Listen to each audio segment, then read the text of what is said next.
Ustalmy Jedno, świat, wydanie specjalne. Witam Państwa, Kamil Turecki, prosto z Bratysławy, z Global Security Forum 2016, czyli GlobSec, czyli konferencji poświęconej bezpieczeństwu międzynarodowemu. Wśród setek prelegentów jest i Ian Brzeziński z Atlantic Council, a prywatnie syn profesora Zbigniewa Brzezińskiego. Welcome to Bratislava, welcome to GlobSec. It's great to have you here. It's a pleasure to be here.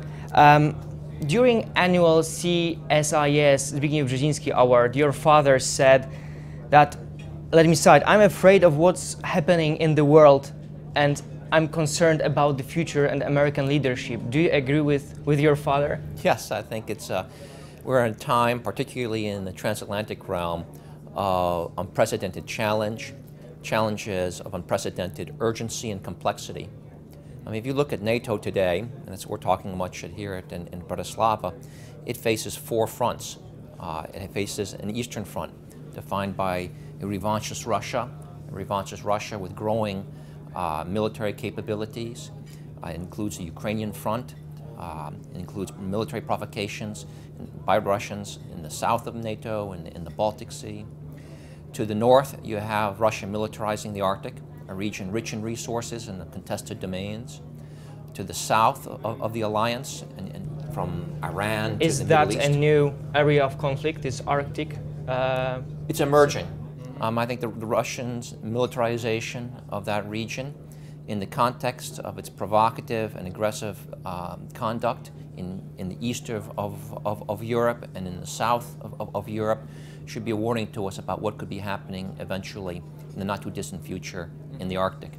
What are the expectations from Warsaw Summit, except from strengthening the eastern flank of NATO we are all talking about up here?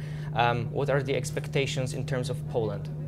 I think for Poland, Poland can work for a summit that will yield decisions by alliance leaders to strengthen the alliance's eastern frontier through a more persistent presence and more capable military presence of allied forces, be it in Poland, be it in the Baltic states and in Romania.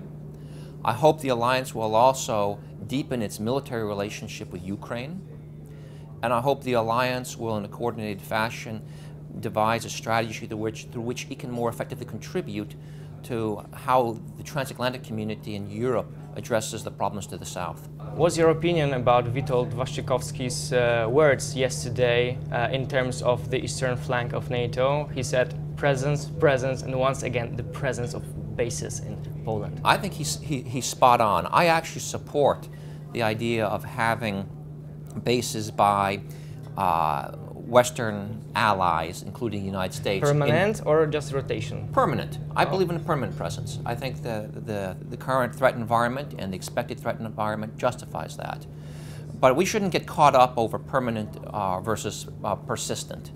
What we need to focus on is enhancing NATO's operational capability in the East.